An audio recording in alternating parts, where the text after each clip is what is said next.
Here, since I don't have a second person to help keep the crank from spinning on me while I remove the bolts on the flywheel, I'm using a strap to hold a ratchet onto the crank. I have a ratchet on the crank and I'm using the straps to keep it from spinning.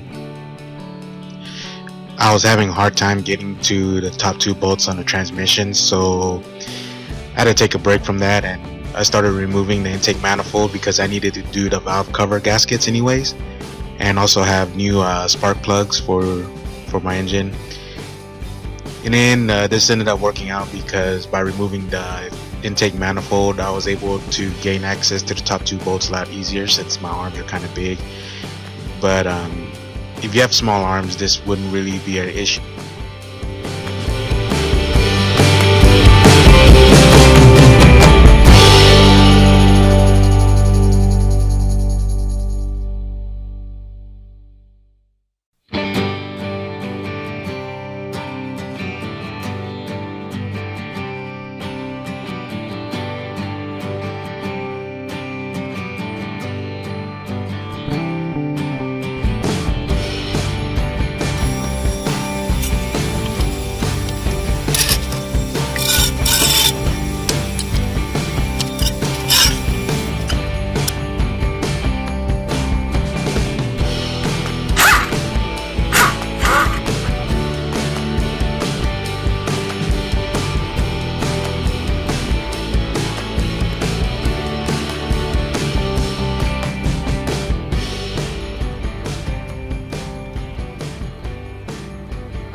Alright, I just wanted to take a moment to show you the difference between the two transfer cases, the J shifter and the 4-wheel high-low transfer case.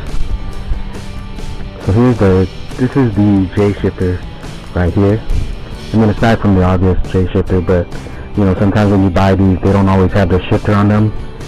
So the easiest way to identify if you have a J shifter or not is, you see these two forks right here? Those two forks are only present on the J shifter style transfer cases.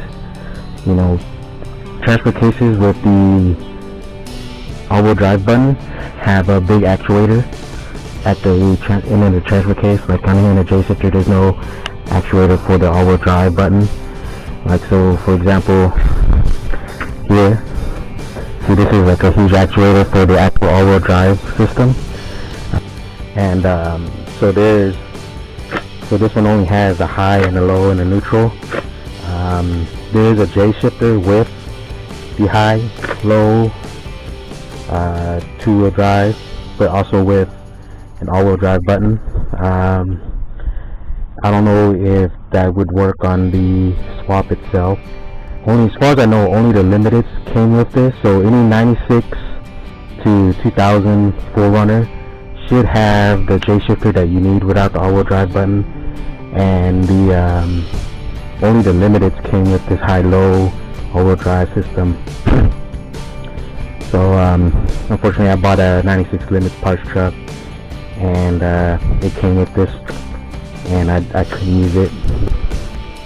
Also on the 96 4Runner, actually swapped out the, I'm assuming this is a shifter solenoid to tell the computer whether it's in park, drive, reverse, etc. So the original 4Runner had a much larger one. I ended up just breaking it off because this 4Runner transmission has so much gunk on there that it just wouldn't slide off. But as you can see, there's a difference in size. The one that came on the Tacoma was a lot smaller, but when it comes to the main body, I don't really see much of a difference. There's no extra sensors. Everything looks the same. So hopefully they're the same, and they'll just swap right in, and I could just plug and play and run it without having to do anything special.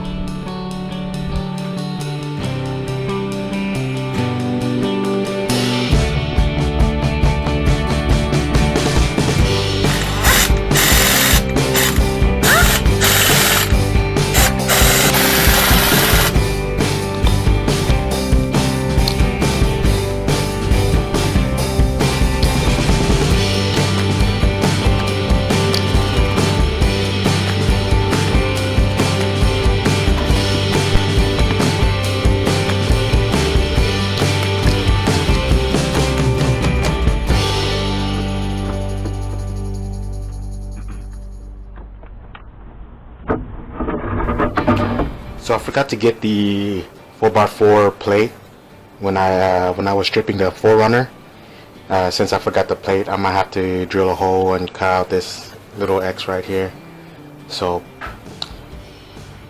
too bad for me.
I don't have a transmission jack, so I had to use straps and a floor jack to help line up the transmission so it'll slide on.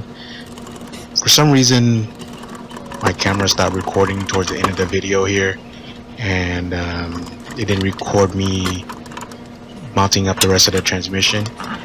But either way, I didn't finish the install yet, so there'll be another video coming out soon with me finishing up the install and me testing out the 4x4, and hopefully everything will bolt up perfectly fine. Guess I'll see you in the next video.